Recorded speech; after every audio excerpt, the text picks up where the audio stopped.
En cuanto a Jesús de Nazaret, cuyo verdadero nombre era Yahshua bar Yosef, Jesús hijo de José, hay que entender que era un judío fiel a su fe.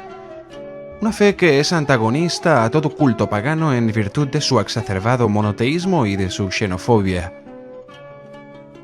Si bien Jesús no parece haber pertenecido a la comunidad de Qumran, mal llamada de los esenios, tenía muchas creencias en común con dicha secta, entre otras cosas la idea de una inminente venida del Malkut Yahvé, o reino de Dios, la necesidad de apartarse de la vida mundana y el concepto de la dualidad entre el bien y el mal, expresada a través de la idea de Dios y Satanás.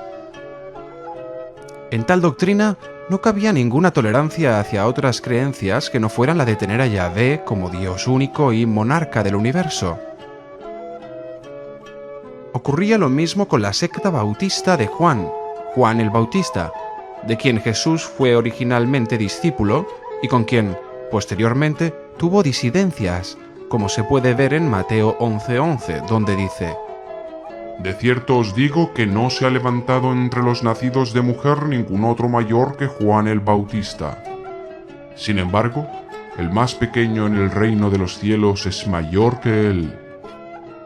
Pese a ello, esta sería la fuente de donde Jesús aprendió las doctrinas del perdón de los pecados, el bautismo, la salvación por el arrepentimiento y otros puntos capitales de lo que luego sería la doctrina cristiana.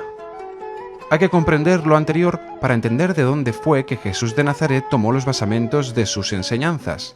Esto es importante, porque de no tomarse en cuenta surge la falsa imagen de un Jesús universalista y ajeno a su cultura natal y a la realidad de la Palestina del siglo I que le tocó vivir.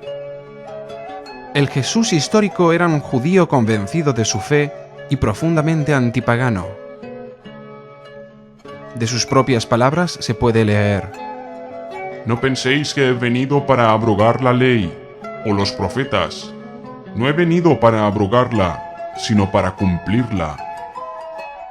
Y seguidamente dice: Porque de cierto os digo que hasta que perezca el cielo y la tierra, ni una jota ni una tilde perecerá de la ley. Hay que entender que la base fundamental de la ley o Torá era: Yo soy Yahvé, tu Dios, que te saqué de la tierra de Egipto, de casa de servidumbre. No tendrás dioses ajenos delante de mí. No te harás imagen ni ninguna semejanza de lo que esté arriba en el cielo, ni abajo en la tierra, ni en las aguas debajo de la tierra. No te inclinarás a ellas ni las honrarás. Dicho mandamiento, el primero del famoso Decálogo, es totalmente antagónico al politeísmo pagano, con nuestra práctica de usar imágenes, símbolos y objetos para adorar a los dioses y con la idea general de que en el universo no existe una única fuerza o potencia que lo rija o controle, sino múltiples, como en la música los diversos tonos conforman la armonía, e incluso como el propio tono está formado de armónicos y no del solo tono en sí. Si la idea sobre lo divino que el Jesús histórico tenía es totalmente opuesta a las nociones paganas, ¿cómo sería posible reconciliar ambas cosas o pretender que Jesús puede ser tomado como maestro dentro de nuestro sistema de creencias o como un Dios más de entre nuestras muchas tradiciones? Por otra parte, es importante considerar la relación directa o falta de ella que Jesús tenía con los gentiles. Un ejemplo revelador lo encontramos en Mateo 15, 21-26. Cuando Jesús salió de allí, se fue a las regiones de Tiro y de Sidón. Entonces una mujer cananea que había salido de aquellas regiones clamaba diciendo: Señor, hijo de David, ten misericordia de mí. Mi hija está gravemente atormentada por un demonio. Pero él no le respondía palabra. Entonces se acercaron sus discípulos y le rogaron diciendo: Despídela, pues grita tras nosotros. Y respondiendo dijo: Yo no he sido enviado sino a las ovejas perdidas de la casa de Israel. Entonces ella vino y se postró delante de él diciéndole: Señor, socórreme. Él le respondió diciendo: No es bueno tomar el pan de los hijos y echarlo a los perros. Nótese el desprecio inherente en las propias palabras de Jesús hacia una mujer pagana necesitada. Si bien el pasaje continúa con la explicación de que Jesús cedió y ayudó a la mujer ante los ruegos y la genuflexión de ésta, queda claro que existía un sentimiento de antagonismo muy marcado en su forma de pensar hacia los no judíos. También era totalmente refractario a predicar, enseñar o contemporizar con los paganos, como puede verse cuando se dice en Mateo 10:5. A estos 12 los envió Jesús, dándoles instrucciones diciendo: No vayáis por los caminos de los gentiles, ni entréis en las ciudades de los samaritanos. Esta frase se ha interpretado en diversas formas, pero todas ellas tienen un claro sentido descalificatorio hacia los paganos. Se la puede entender como: no hagáis o creáis en cosas paganas, no os aventuréis en territorio pagano porque es peligroso, o no os metáis a predicar a los paganos porque no es nuestro asunto. Pero sea cual fuere el sentido original, de nuevo se marca la diferencia entre judíos y no judíos, y se muestra la clara intención de Jesús de reducir su obra y enseñanza a los de su raza. Otro indicio que pocos conocen y que aún los eruditos en el tema rara vez toman en cuenta es que Jesús se crió y vivió toda su vida en Nazaret, una aldea de no más de 300 personas durante el siglo I. Esta comarca distaba solo 6 kilómetros de la ciudad de Séforis, también llamada Diocesarea. La misma fue la capital de la provincia de Galilea hasta el año 26 después de Cristo, fecha en la cual un levantamiento judío produjo una fuerte represión romana. Jesús y su familia, siendo esta de artesanos, no pudieron dejar de visitar dicha ciudad y comerciar en ella, pero la misma no se nombra en los evangelios ni una sola vez, y menos se refiere que Jesús la visitara durante su ministerio o en cualquier otro momento de su vida. ¿La razón? Se trataba de una ciudad mayoritariamente pagana.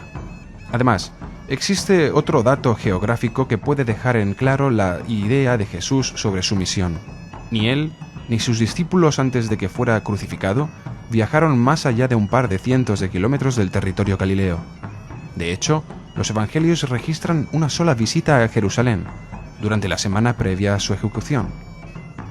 Esto debería dejar en claro el localismo de las enseñanzas e intenciones de Jesús y de sus discípulos, al menos mientras éste vivió. Si esto se compara con la actividad pastoral de Pablo de Tarso, que en pocos años recorrió buena parte del Mediterráneo, queda claro que no era tan difícil viajar en aquellos tiempos y que Jesús bien podría haberlo hecho si su interés hubiera sido aprender o enseñar en las grandes ciudades del Imperio Romano. No menos importante es señalar que Jesús no tuvo ni un solo discípulo pagano, tampoco amigos o allegados paganos, al menos que se supiera. Tal cosa no se dio porque no existieran candidatos adecuados, ya que era muy común entre los paganos el tratar de aprender o seguir a maestros de cualquier doctrina o escuela filosófica. Lo más seguro es que Jesús rechazara a todo no judío entre las filas de sus apóstoles, discípulos y seguidores. Si se analizan con cuidado todos estos elementos y se los observa en su conjunto, quedará claro que el hombre en el que está basado el cristianismo no era un maestro universalista o una suerte de filósofo que trató de difundir a todo el mundo una cierta verdad. Muy por el contrario, se trató de alguien que fue fiel a su fe natal desde la cuna a la tumba, que nunca viajó fuera del territorio de su nación y que basó su predicación en las doctrinas judías radicales de su época, pero más que nada en la ley mosaica. La misión de Jesús, su intención, parece haber sido hablar por los pobres y desamparados de su territorio natal, oponerse pacíficamente a Roma y su dominación y tratar de reformar el judaísmo de su época. Sin éxito, ya que a la larga generó una nueva religión. A dicho personaje no le gustaban los paganos y no tuvo relación directa con ellos. Tampoco tenía afiliación alguna con las tradiciones, mitologías y concepciones filosóficas y morales no judaicas. Todas sus doctrinas y enseñanzas estaban basadas en la tradición bíblica y en los movimientos religiosos radicales y antirromanos de su tiempo. No es necesario enumerar las discrepancias existentes entre la ética pagana y la moral cristiana. Es sabido por todos que, en casi todos los aspectos, ambas religiones difieren de manera irreconciliable. Sin embargo, cabe aclarar que en los puntos donde coincide, esto no ocurre por cierta armonía o concordancia espiritual, teológica o filosófica, sino por el simple sentido común. Por esa razón, matar sin motivo justificado, mentir o robar es malo para ambas religiones. Un caso típico de este sentido común es la famosa regla de oro. la cual se repite en infinidad de culturas, no porque una la copiara de la otra, sino por el hecho de que deriva de una contemplación atenta de la vida en sociedad, de la naturaleza humana y de cuál sería la mejor forma de vivir. Algunos ejemplos.